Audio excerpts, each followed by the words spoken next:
Hello दोस्तों, स्वागत है आपका अपने यूट्यूब चैनल केपी अकेडमी पर। आज मैं आपको कैलेंडर का 5वां टाइप बताने जा रहा हूँ। ये जो हमारा टाइप है, ये महीना या साल समान होने के आधार पर है। जैसे पूछा जाए कि जनवरी के बाद ऐसा कौन-सा महीना होगा जो इसके समान होगा? या आपको ईयर पूछा जाए कि 2025 के बाद ऐसा कौन-सा साल होगा जो सेम इसके तरह होगा?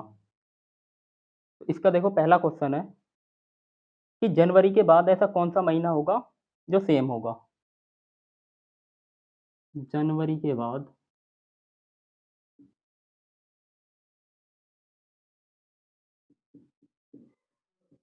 ऐसा कौन-सा महीना होगा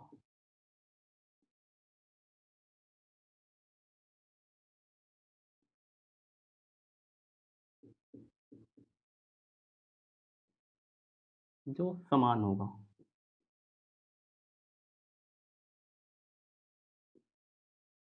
जनवरी के बाद ऐसा कौन-सा महीना होगा जो समान होगा? अब देखिए इसे हम गिन-गिन कर करते हैं। मतलब बात करें हम कि जनवरी की, तो जनवरी में कितने विषम दिन होते हैं? तो इसमें होते हैं 3, क्योंकि जनवरी 31 की होती है और 7 चौक 28, जो शेष बचते हैं वही हमारे विषम दिन होते हैं, तो 3 आ जाते हैं। फरवरी में कितने आते हैं? तो फरवरी में आ जाते हैं, फरवरी यदि ये साधारण वर्ष है, देखो साधारण वर्ष है, तो इसमें होंगे 0। साधारण वर्ष में फरवरी 28 की होती है और 28 को 7 से भाग करते हैं हम, तो शेष हमारा 0 आता है। मार्च, देखो मार्च जो होता है, मार्च में होते हैं 3 एक्स्ट्रा दिन।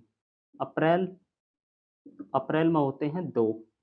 मई, मई में 3। जून, जून में 2 और जुलाई में 3। अगस्त में 3। सितंबर में 2। अक्टूबर में 3। नवंबर में 2 और दिसंबर में 3 होते हैं। अब इन्हें गिनने के बाद जहाँ पर भी ये 7 के पहाड़े से कट जाए, जैसे हम बात करें कि 3 और 3 6 2 8, अगर यहाँ पे 8 ना होकर 7 होता, 8 ना होकर 7 हो जाए, तो हम क्या कह देंगे कि जो हमारा अगला महीना आएगा वो समान होगा। क्योंकि अगर 7 होता तो 7 से 7 कट जाता, तो हम कहते हैं कि अगला जो महीना होता वो हमारा समान होता। तो जहाँ भी हमारा 7 7 से भाग चली जाए, जैसे 3 और 3 6, 2 8 और 3 11, 2 13, 3 16, 3 19, 2 21। इसका मतलब है कि यहाँ तक कितने हो जाते हैं? 21 दिन। 21 को अगर हम 7 से भाग करते हैं, तो हमारा 0 रिमाइंडर आता है। तो इसका मतलब होता है कि हमारा जो अक्टूबर मंथ है, अक्टूबर महीना, वो जनवरी महीने के समान होगा। तो जनवरी के समान कौन-सा होगा? अक्टूबर। यदि ये साधारण वर्ष ना होकर लीप वर्ष होता, साधारण वर्ष होकर, अगर साधारण वर्ष है तब अक्टूबर होगा, और यदि लीप वर्ष है तब देखो जनवरी में कितने होते हैं? 3 दिन एक्स्ट्रा। फरवरी में, फरवरी में यदि लीप वर्ष है तो फरवरी हो जाती है हमारी 29 की और 1 एक्स्ट्रा दिन आता है। मार्च, मार्च में आते हैं 3 एक्स्ट्रा दिन। अप्रैल में 2। मई 3। जून 2। जुलाई 3। अगस्त में 3। सितंबर में 2। अक्टूबर में 3। नवंबर में 2 और दिसंबर में 3। ये एक्स्ट्रा दिन आते हैं। तो इसमें देखो 3, 4 और 3 7, तो इसका मतलब हो जाता है कि जो हमारा अप्रैल महीना होता है, 3 और 3 6 और 1 7, तो इसका जो योग हो जाता है 7 और 7 से भाग करते हैं हम, तो 0 रिमाइंडर आता है। तो जहाँ तक भी 7 से भाग चला जाए, जैसे 3 और 3 6 और 1 7, तो जो अगला महीना होगा वही हमारा समान होगा। तो अप्रैल महीना और जनवरी का महीना क्या होंगे? समान होंगे। आगे भी हो सकता है, क्या पता। तो देखो 7 हो जाते हैं यहाँ तक, 7 और 2 9, 3 12 और 2 14, तो ये वाला भी क्या होगा? समान होगा। ये वाला भी समान हो जाता है। उसके बाद 3 और 3 6, 2 8, 3 11, 2 13 और 3 16, तो इसमें कितने आ जाते हैं देखो? जनवरी महीना समान, जनवरी के समान आ जाता अप्रैल और जुलाई। तो 3 महीना हमारे समान आ जाते हैं। जनवरी, अप्रैल और जुलाई। ये पूछा जाता है कि एक लीप वर्ष में या साधारण वर्ष में अधिक से अधिक कितने महीना समान हो सकते हैं? तो अधिक से अधिक 3 महीना समान हो सकते हैं। अब देखो नेक्स्ट क्वेश्चन है, तो इसका आंसर क्या हो जाता है? यदि साधारण वर्ष होता तो आंसर हो जाता अक्टूबर के समान होगा। लीप वर्ष, तो लीप वर्ष में क्या हो जाता है कि जनवरी, अप्रैल और जुलाई ये तीनों महीने क्या होंगे? समान होंगे।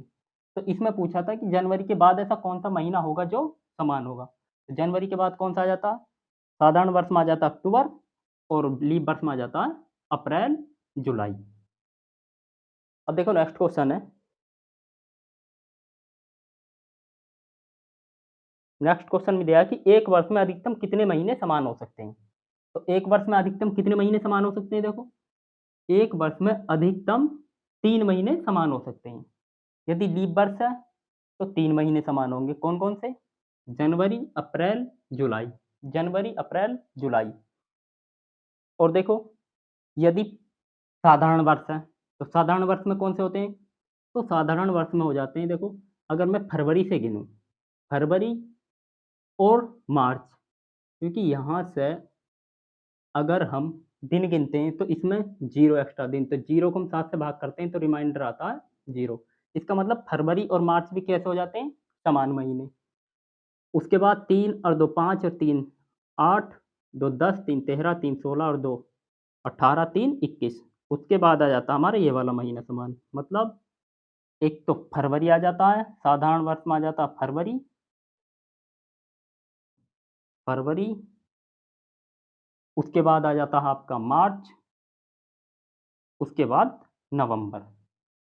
तो यदि साधारण वर्ष है तो ये वाले 3 महीना समान होते हैं और लीप वर्ष है तो ये वाले 3 महीना समान होते हैं। ये क्वेश्चन पूछा जाता है कि यदि एक वर्ष में ज़्यादा से ज़्यादा कितने महीने समान हो सकते हैं? तो फरवरी, मार्च, नवंबर, मतलब 3 महीने समान हो जाते हैं साधारण वर्ष में। और लीप वर्ष में कितने हो जाते हैं? जनवरी, अप्रैल और जुलाई। तो 3 महीने समान हो जाते हैं इसमें भी। तो ज़्यादा से ज़्यादा 3 महीने समान हो सकते हैं। अब चलते हैं नेक्स्ट क्वेश्चन पर।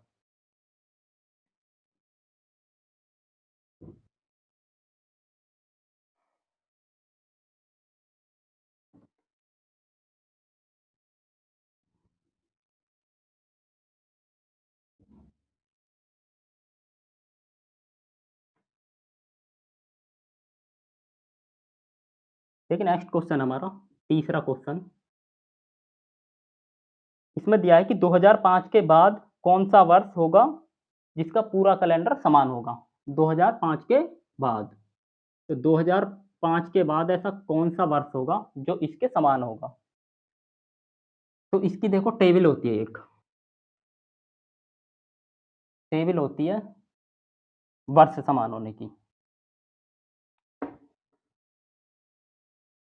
इसमें आ जाता लीप वर्ष है, यदि यदि लीप वर्ष +1 है, लीप वर्ष +2 है और लीप वर्ष +3 है। यदि लीप वर्ष है तब उसमें जुड़ते हैं 28 साल। यदि लीप वर्ष से 1 वर्ष अधिक है तो उसमें जुड़ते हैं 6 साल। और यदि लीप वर्ष से 2 साल अधिक है तो उसमें 11 और 3 साल अधिक है उसमें भी 11 जुड़ जाते हैं। तो हमारी टेबल होती है लीप वर्ष के लिए 28 दिन, मतलब 28 जोड़ देते हैं उसमें, 28 साल जोड़ दो, और लीप वर्ष से 1 दिन अधिक है तब उसमें 6 साल जोड़ देते हैं, और लीप वर्ष से 2 दिन अधिक है तो 11, और 3 वर्ष अधिक है तब भी 11। जैसे हम बात करें कि 2004, तो ये हो जाता है लीप वर्ष। तो इसके बाद अगला वर्ष कौन सा होगा जो इसके समान होगा? तो 2004 में यदि आप 28 जोड़ दो तो आ जाएगा 32। तो 2000 जो 32 है वो हमारा 2004 के समान होगा। तो 2004 के समान कौन सा होगा? 2032 होगा। उसी प्रकार यदि लीप वर्ष +1 है, मतलब 2005 समझो। यदि 2005 की बात करें हम, तो 2005 इसे हम लिख सकते हैं कि 2004 और +1, मतलब लीप वर्ष से 1 वर्ष अधिक है। तो लीप वर्ष से जब 1 वर्ष अधिक हो तब उसमें जोड़ते हैं हम 6 वर्ष। तो 2005 + 6 ये हो जाते हैं 2011। तो जो 2011 साल है वो 2005 के समान होगा। ऐसे ही हम बात करें कि लीप ईयर प्लस 2 है यदि, मतलब 2006 है जैसे, तो इसे हम लिख सकते हैं 2004 और प्लस 2। तो 2 वर्ष अधिक है लीप वर्ष है, तो उसमें जोड़ते हैं हम 11। तो ये हो जाता है 11 और 6 17, 2017। तो 2006 2017 के समान होगा। ऐसे ही लीप वर्ष प्लस 3 आता, तो उसमें भी हम कितना जोड़ते, 11 वर्ष। अब देखो जो क्वेश्चन दिया था वो दिया था कि 2005 के बाद ऐसा कौन सा वर्ष होगा जो इसके समान होगा। तो एक तो होते हैं कि हम डायरेक्ट इसे रखें कि 2005 ये देखना हमें कि ये लीप वर्ष से कितना अधिक है, तो लीप वर्ष से कितना अधिक है, 1 वर्ष अधिक है, लीप ईयर प्लस 1 है, क्योंकि 2004 लीप ईयर, तो इससे 1 अधिक है, 2005 है, तो 1 अधिक के लिए लगाते हैं हम +6। तो 2005 में +6 जोड़ दें तो हमारा आंसर हो जाता है 2011। यदि आपको ये याद नहीं रहते हैं, पहली बात तो अगर आपको याद रह जाते हैं तो अच्छी बात, 28 6 11 11, 28 6 11 11। यदि याद नहीं रहते हैं तब क्या करते हैं देखो, तब हम गिनकर करते हैं, गिनकर गिनकर निकालते हैं। अब गिनकर कैसे निकालते हैं देखो, अगर हम बात करें कि 2005 इसमें कितने एक्स्ट्रा दिन होंगे, तो 2005 एक साधारण वर्ष है, क्योंकि ये लीप वर्ष नहीं है तो क्या है, साधारण वर्ष है। तो साधारण वर्ष में 1 दिन एक्स्ट्रा होता है। 2006 की बात करें हम तो 2006 में भी 1 दिन एक्स्ट्रा, 2007 इसमें भी 1 दिन एक्स्ट्रा, और 2008 में 2 दिन एक्स्ट्रा, क्योंकि 2008 एक लीप वर्ष है तो इसलिए कि इसमें हो जाते हैं 2 दिन अधिक। उसके बाद 2009 में 1 दिन एक्स्ट्रा, जब तक ये 7 ना बन जाए, 1 और 1 2 और 1 3 और 2 5 और 1 6, उसके बाद 2010 आ जाता है, तो 2010 1 दिन एक्स्ट्रा, 1 और 1 2 और 1 3 और 2 5 और 2 7, तो ये हो जाते हैं हमारे 7, और 7 से जब 7 को काटते हैं तो हम आ जाता है हमारा 0 रिमाइंडर। तो जो हमारा 2011 होगा, 2011 वर्ष होगा, वो 2005 के समान होगा। जहाँ तक भी 7 से डिवाइड हो जाए तो उससे जो नेक्स्ट ईयर आएगा वो हमारा उसी वर्ष के समान होगा। तो 2005 के समान कौन सा होगा, 2011 होगा। अब देखो नेक्स्ट क्वेश्चन पर चलते हैं। एक बार ये टेबल जरूर याद कर लेना, जिससे कि आपको ये गिनकर ना करने पड़े, वरना गिनकर क्या होता है, टाइम अधिक लगता है। यदि आपको टेबल याद है तो क्या करते हैं, अगर लीप वर्ष प्लस 1 है तो उसमें 6 जोड़ देते हैं, लीप वर्ष प्लस 2 है तो उसमें 11, और लीप वर्ष प्लस 3 है तो उसमें 11 जोड़ देते हैं, और यदि लीप वर्ष है तो 28। तो ये लीप वर्ष प्लस 1 था इसलिए मैंने 6 जोड़ा, और आंसर आ जाता है 2011। या गिनकर करते हैं तब भी हमारा कितना आता है, 2011।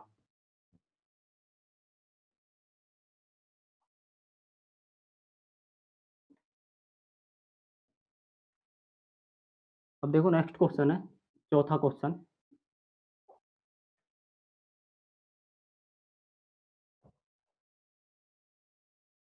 2051 के समान कौन सा महीना होगा, 2051।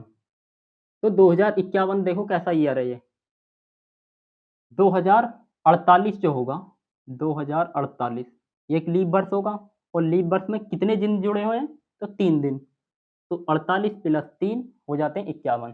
तो leap year plus 3, leap year plus 3 तो कितना जुड़ जाता, 11। तो 2051 में हम 11 जोड़ते हैं तो आंसर आ जाता है 2062। तो जो 2062 होगा वो 2051 के समान होगा, 2062 2051 के समान होगा। जो हमारी ये टेबल है ये केवल लीप वर्ष वाली शताब्दी पर ही काम करेगी। यदि बीच में आपको शताब्दी आ जाए, सपोज करो आपका ये होता 2097, 2057 में आ जाता है, तो इसके समान कौन सा होगा, तो 2096 प्लस 1 इस प्रकार लिख सकते हैं। जो 2096 यह लीप ईयर और प्लस 1, तो लीप ईयर प्लस 1 प्लस 6 जुड़ जाता है, तो हम इसमें प्लस 6 जोड़ते हैं तो आंसर आ जाता है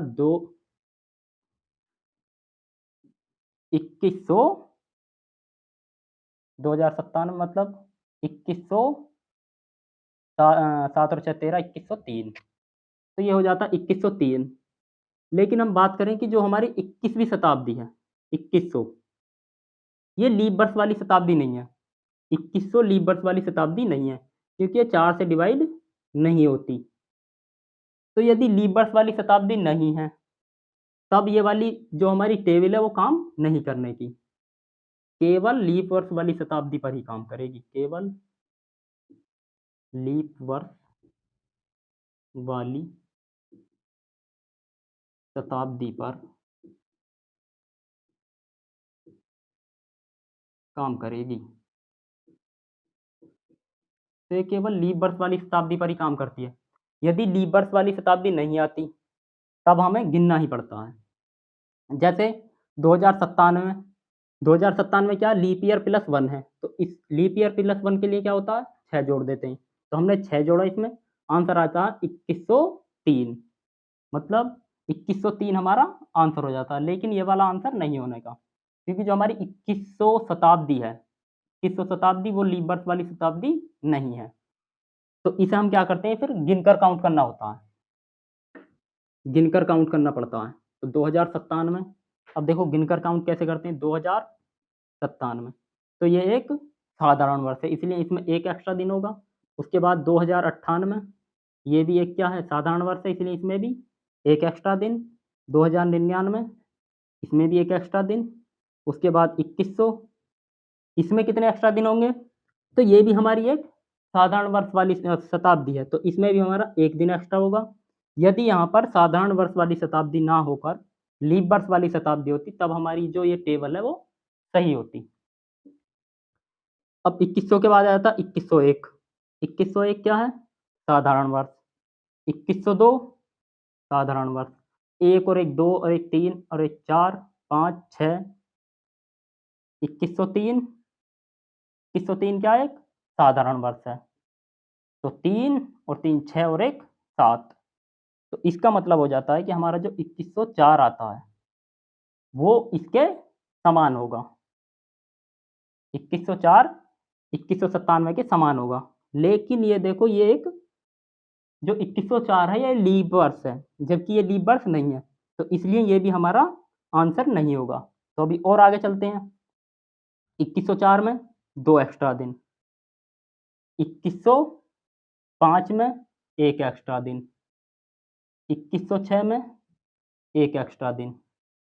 उसके बाद 2107 में एक एक्स्ट्रा दिन और 2108 में 2 एक्स्ट्रा दिन। तो 2 और 2 4, 5 और 2 7।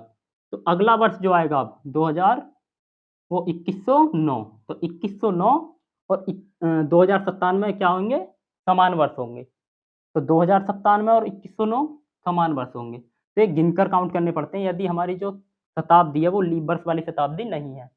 और यदि लीप वर्ष वाली शताब्दी है, तो ये हमारी जो टेबल है वो काम करती है। अब देखिए नेक्स्ट क्वेश्चन है,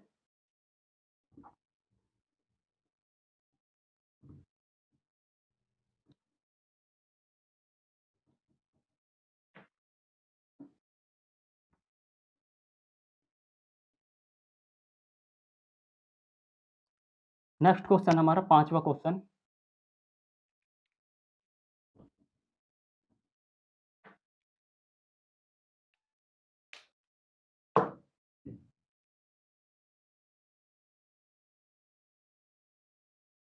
इसमें दिया गया कि पी क्यू आर तथा एस क्रमागत महीने हैं, जिनमें पी और एस दोनों 30 दिन के हैं। तो ये कौन कौन से महीने हैं, P Q R S, P Q R और एस क्रमागत महीने हैं।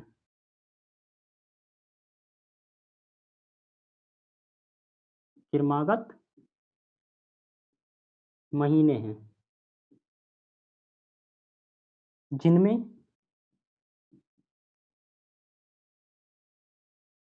पी तथा एस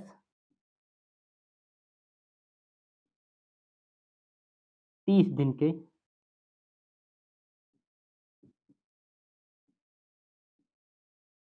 30 दिन के हैं। तो ये कौन से महीने हैं, तो ये कौन से महीने हैं।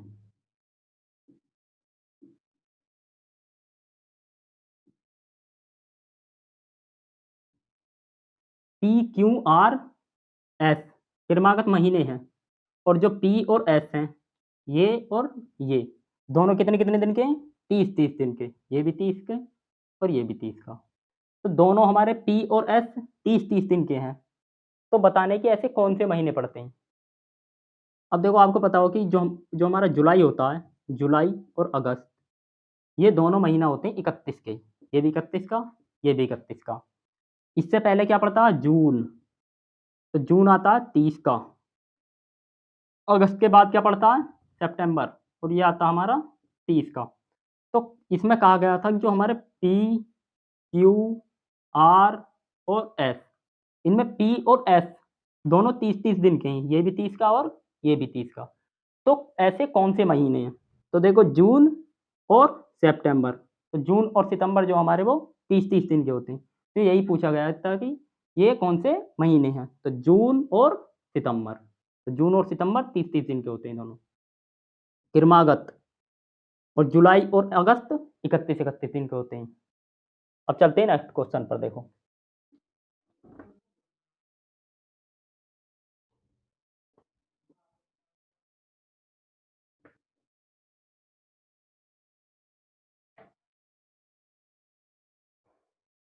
नेक्स्ट क्वेश्चन है कि 1896 का सेम ईयर कौन सा होगा? 1896 का सेम ईयर। 1896 का सेम ईयर बताना आपको। अब देखो बात करें हम 96 की, तो जो हमारा 1896 एक लीप वर्ष है। तो लीप वर्ष में क्या होता है? +28 कर देते हैं।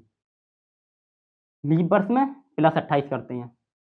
तो जब इसमें हम 28 जोड़ते हैं, 1896 में +28 करते हैं, तो ये आ जाता हमारा कितना? 8 और 6 14, 9 2 11 12 और ये 19, 1924।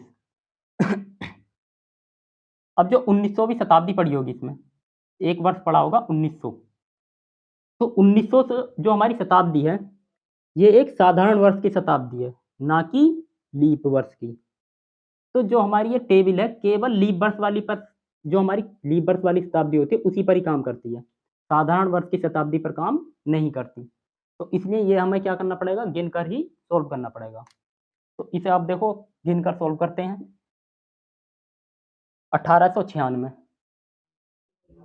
1896, तो इसमें कितने होंगे? 2 होंगे। एक्स्ट्रा दिन 2 होंगे क्योंकि एक लीप वर्ष है। उसके बाद 1897, इसमें 1 होगा। 1898, इसमें 1 होगा। 1899, इसमें 1 होगा। उसके बाद 1900, 1900 क्या है? एक साधारण वर्ष है, तो इसमें भी 1 होगा। यदि ये एक लीप वर्ष वाली शताब्दी होती तब यहाँ पर कितने होते? 2 एक्स्ट्रा दिन होते। उसके बाद 1901, 1901 में 1 होगा। 2 और 1 3 और 1 4, 1 5 और 1 6 और 1 7। उसके बाद आ जाता है 1902। तो यहाँ तक कितने हो जाते हैं? देखो 7 हो जाते हैं। तो 7/7 बराबर हो जाता है 0 एक्स्ट्रा दिन। तो इसमें एक्स्ट्रा दिन जो होंगे अब 0 होंगे। तो इसका मतलब हो जाता है कि जो 1902 है, तो 1902 हमारा समान वर्ष होगा 1896 की। लेकिन बात करें हम इसकी, जो 1902 है ये एक लीप वर्ष नहीं है। 1902 लीप वर्ष नहीं है, जबकि 1896 एक लीप वर्ष है। तो इसलिए हमारा जो 1902 है ये भी एक समान वर्ष नहीं होने का।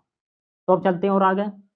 1902 ये भी एक क्या है? साधारण वर्ष है, इसलिए इसमें भी एक। 1903 इसमें भी एक एक्स्ट्रा दिन। 1904 इसमें 2 एक्स्ट्रा दिन। 1905 इसमें 1 एक्स्ट्रा दिन। 1906 इसमें 1 एक्स्ट्रा दिन। 1907 इसमें 1 एक्स्ट्रा दिन। 1 और 1 2 और 2 4 और 3 7। अब जो हमारा 1908 आएगा, 1908, तो ये एक लीप वर्ष है और इसके समान होगा, क्योंकि 2 और 1 3 और 1 4 और 1 5 6 7 8 9 2 11 12 13 14। तो यहाँ तक हो जाते हैं 14। और 14 को जब हम 7 से डिवाइड करते हैं तो हमारा रिमाइंडर बचता है 0। तो इसका मतलब हो जाता है कि जो 1908वां वर्ष आएगा वो हमारा 1896 के समान होगा। 1896 के समान कौन सा वर्ष होगा? 1908। तो आंसर हो जाता है इसका 1908। जबकि अगर हम इस टेबल की उससे चलें, तो इससे कौन सा आ रहा था? देखो 1896 और प्लस 28, तो ये आ जाता है 8 और 6 14, 9 2 11 1 12, 1924, जबकि ये आंसर आता है 1908। तो इसलिए इस टेबल में गलती हो जाती है।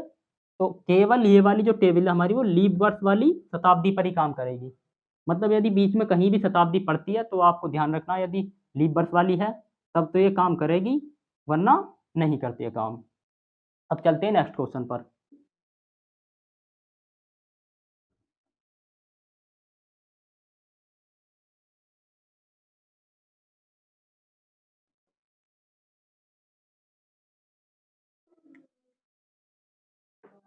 अब देखो नेक्स्ट क्वेश्चन है कि 1998, सातवां क्वेश्चन हमारा, 1998 के समान कौन सा वर्ष होगा? तो 1998 के समान कौन सा वर्ष होगा? देखो 1998, बात करें 1998 की, तो इसे हम लिख सकते हैं 1996 और प्लस 2। और 1996 होता है लीप वर्ष, तो लीप वर्ष प्लस 2, तो लीप वर्ष प्लस 2 11 जोड़ते हैं, तो लीप वर्ष प्लस 2 वाले में 11 जुड़ जाते हैं। अब यदि मैं 1998 में 11 जोड़ दूं तो इसका आंसर होता 8 और 1 9, 9 और 1 10, 2009। 1998 में 11 जोड़ते हैं हम, आंसर आता 2009। अब ये और चेक कर लेना है कि जो हमारी इसमें बीच में शताब्दी पड़ी है वो लीप वर्ष वाली शताब्दी है या साधारण वर्ष वाली शताब्दी है। यदि लीप वर्ष वाली शताब्दी है तब तो आंसर यही हो जाएगा, और यदि साधारण वर्ष वाली शताब्दी है तो ये आंसर नहीं होगा। अब देखो जो हमारी शताब्दी पड़ी है वो पड़ी है 2000, तो 2000वीं शताब्दी जो होती है वो 400 से पूरी पूरी डिवाइड हो जाती है, इसलिए ये एक लीप वर्ष वाली शताब्दी है। लीप वर्ष शताब्दी, शताब्दी। और मैंने इसमें लिखा है कि लीप वर्ष वाली शताब्दी पर ये टेबल काम करेगी। तो लीप वर्ष वाली शताब्दी पड़ी है इनके बीच में, तो इसलिए हमारा आंसर जो हो जाएगा वो 2009 राइट होगा। तो 1998 प्लस 11 आंसर हो जाता है 2009। लेकिन इससे पीछे वाला जो सवाल था उसमें हमारी जो शताब्दी पड़ रही थी वो 1900 वाली शताब्दी पड़ रही थी, जो एक लीप वर्ष वाली शताब्दी नहीं थी, तो इसलिए टेबल उस पर काम नहीं करी थी। अब चलते हैं नेक्स्ट क्वेश्चन पर।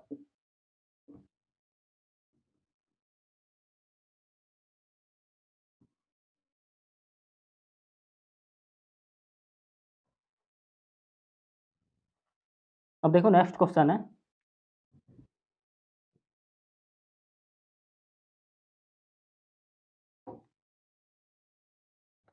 नेक्स्ट क्वेश्चन है कि 400 वर्षों में 28 तारीख कितनी बार आएगी?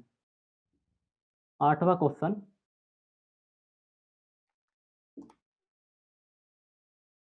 400 वर्षों में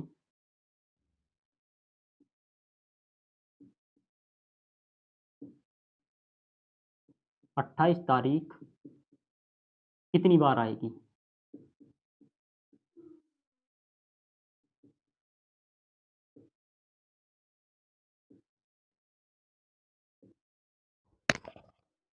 तो 400 वर्षों में 28 तारीख कितनी बार आएगी? अब देखो जो 28 तारीख होती है वो प्रत्येक महीने को आती है। जनवरी में भी 28 तारीख आती है, फरवरी में भी 28 तारीख आती है, मार्च में, अप्रैल में, हर एक महीने में 28 तारीख देखने को मिलती है। तो 12 महीनों में 12 बार आएगी, मतलब एक साल में आ जाती है वो 12 बार। जो 28 तारीख है वो एक वर्ष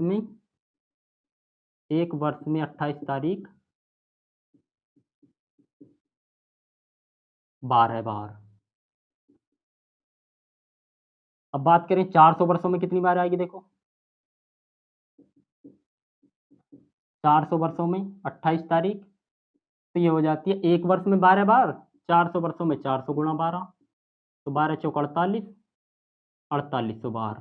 तो ये हमारा आंसर हो जाता है। एक वर्ष में 28 तारीख 12 बार आती है, तो 400 वर्षों में कितनी बार आएगी? 400 गुणा 12, आंसर हो जाता है 4800 बार। ऐसे ही हम बात करें कि नेक्स्ट क्वेश्चन कि 400 वर्षों में 29 तारीख कितनी बार आएगी? 400 वर्षों में 29 तारीख कितनी बार आएगी? तो 400 वर्षों में 29 तारीख, एक वर्ष में 29 तारीख कितनी बार आती है? देखो एक वर्ष में 29 तारीख तारीख एक वर्ष में 29 तारीख यदि साधारण वर्ष है तब 11 बार आती है, क्योंकि जो हमारे फरवरी होती है, फरवरी ये साधारण वर्ष में 28 की होती है, साधारण वर्ष में। जबकि हम बात करें कि और लीप वर्ष में, तो लीप वर्ष में होती है ये 29 दिन की। तो फरवरी साधारण वर्ष में होती है 28 दिन की और लीप वर्ष में होती है 29 दिन की। तो यदि ये 400 के 400 वर्ष हम साधारण मान के चले तो एक वर्ष में आएगी 11 बार, साधारण वर्ष में 11 बार आती है, और यदि लीप वर्ष है तब आएगी वो 12 बार। अब हमने इसे माना यदि साधारण वर्ष है, साधारण वर्ष है तो 400 वर्षों में 29 तारीख ये आएगी 400 गुणा 11, तो आंसर होता है 11 चौक 44, 4400 बार।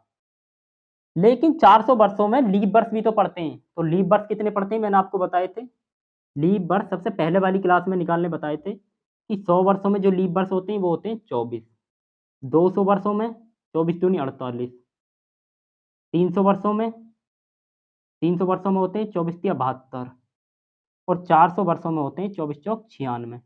लेकिन जो 400वां वर्ष है वो अपने आप में लीप वर्ष है, तो इसलिए में एक और जुड़ जाता, तो 400 वर्षों में 96 प्लस 1 बराबर 97, तो 97 लीप वर्ष पढ़ते हैं 400 वर्षों में, तो इसलिए इसमें क्या हो जाएगा 4400 बार तो आएगी ही, प्लस जो भी लीप वर्ष होंगे 400 वर्षों में उनमें हमारी 29 तारीख फरवरी में भी आती है, तो इसलिए जो 97 वर्ष जुड़ते हैं इसमें वो आंसर हो जाता है 4497।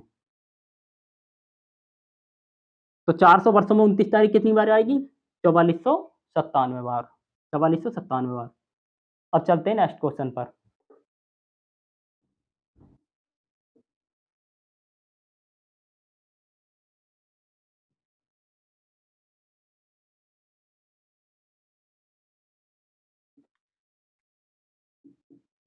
दसवां क्वेश्चन है, देखो कि 400 वर्षों में 31 तारीख कितनी बार आएगी, 400 वर्षों में 31 तारीख कितनी बार आएगी।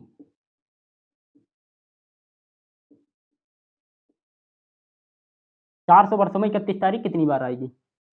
अब मैं आपसे कहूं कि एक वर्ष में 31 वाले कितने महीने पड़ते हैं, तो देखो जनवरी 31 का होता है, फरवरी अगर साधारण वर्ष है तब 28 की होती है, और यदि लीप वर्ष है तब 29 की होती है।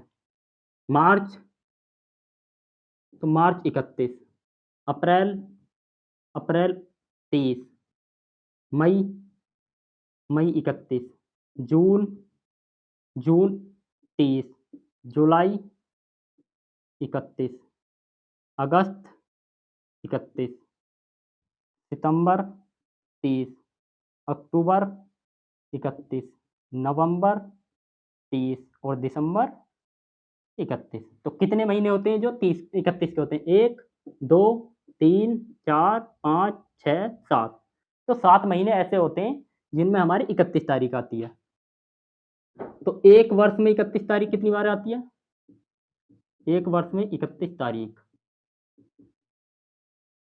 ये आती है 7 बार, एक वर्ष में 31 तारीख 7 बार, तो 400 वर्षों में, तो 400 वर्षों में हो जाएगी 7 गुणा 400, तो 7 चौक 28, 2800 बार। तो 400 वर्षों में 31 तारीख कितनी बार आएगी, 28 बार। यदि इसमें पूछा जाए कि 400 वर्षों में 30 तारीख कितनी बार आएगी, तो देखो 30 के कितने महीने हैं, एक तो ये 1 2 3 4, तो एक अगर हम 400 वर्षों में 30 तारीख कितनी बार आएगी ये कहें, 400 वर्षों में 30 तारीख कितनी बार आएगी, तो 400 वर्षों में 30 तारीख कितनी बार आती है, एक वर्ष में आती है, एक वर्ष में 4 बार, 1 2 3 4, तो एक वर्ष में 4 बार, 400 वर्षों में,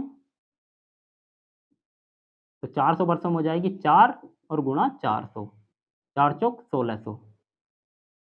तो एक वर्ष में 4 बार आती है, तो 400 वर्षों में 1600 बार, तो इसका आंसर हो जाता है 1600। और जबकि 31 तारीख कितनी बार आएगी, तो ये होता है 2800। 30 तारीख, देखो 30 तारीख आती है हमारी, ये किसमें आती, इसमें भी तो आएगी, जनवरी में 30 तारीख आएगी, मार्च में भी, अप्रैल में भी।